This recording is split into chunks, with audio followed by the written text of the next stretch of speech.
যখন বাংলাদেশকে দ্বিতীয়বার স্বাধীন করলাম তখন আমরা প্রত্যাশা করেছিলাম এই বাংলাদেশ হবে একটি শান্তির বাংলাদেশ, এই বাংলাদেশ হবে গণতন্ত্রের বাংলাদেশ। বিসমিল্লাহির রহমানির রহিম।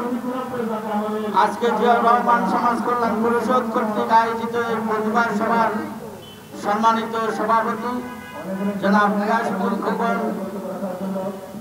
সম্মানিত সভাপতি সমাজ কল্যাণ জিয়াউর রহমান সমাজ কল্যাণ পরিষদ কেন্দ্রীয় কমিটি, উপস্থিত জিয়াউর রহমান সমাজ কল্যাণ পরিষদের কেন্দ্রীয় কমিটির সকল নেতৃবৃন্দ এবং যার বক্তব্য শোনার জন্য আমরা অপেক্ষা করছি আমাদের প্রধান অতিথি জনাব মান্না ভাই সহ আমরা যারা এখানে সামনে আমাদের সাংবাদিকবৃন্দ সবাইকে আমি আমার আন্তরিক সালাম জানাচ্ছি।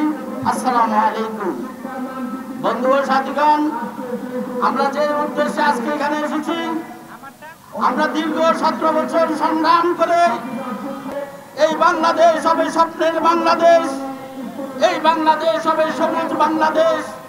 কিন্তু আজকে আমরা দেখতে পাচ্ছি যে এই দেশে এখনো আওয়ামী লীগের প্রেতাত্মারা বেড়াচ্ছে।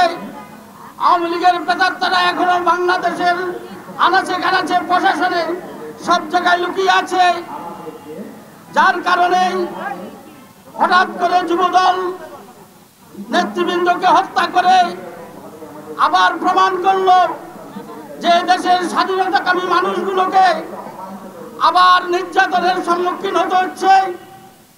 আমি ইউনূস সাহেবকে বলবো, উনি একজন সম্মানিত মানুষ, শান্তিতে নোবেল পেয়েছেন, কিন্তু বাংলাদেশে যদি অশান্তির কারণ হয়ে দাঁড়ায় এদেশের সাধারণ মানুষ কখনো কাউকে ছাড় দেয় নাই, আগামীতেও ছাড় দিবে না।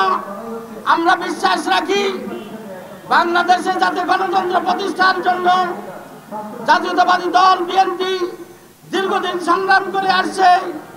আমরা সেই সংগ্রামকে সম্মান জানিয়ে যাতে নির্বাচনের ব্যবস্থা করে বাংলাদেশ থেকে যাতে অতি তাড়াতাড়ি এই সরকার বিদায় নেয় এবং গণতন্ত্রকে যাতে প্রতিষ্ঠিত করতে পারে সেই আহ্বান জানাচ্ছি। তার পাশাপাশি আমি একটি কথা বলতে চাই, এগুলো কিসের লক্ষণ? এটা একটা অশনি সংকেত।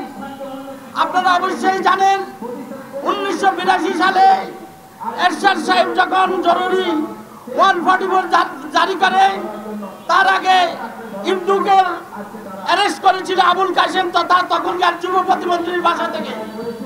আর ওই তাকে অ্যারেস্ট করার নাটক করে দীর্ঘ একটা দেখিয়ে সে বাংলাদেশে তখন জরুরি আইন কায়েম করে বাংলাদেশের রাষ্ট্র ব্যবস্থায় দীর্ঘদিন থেকে যায়।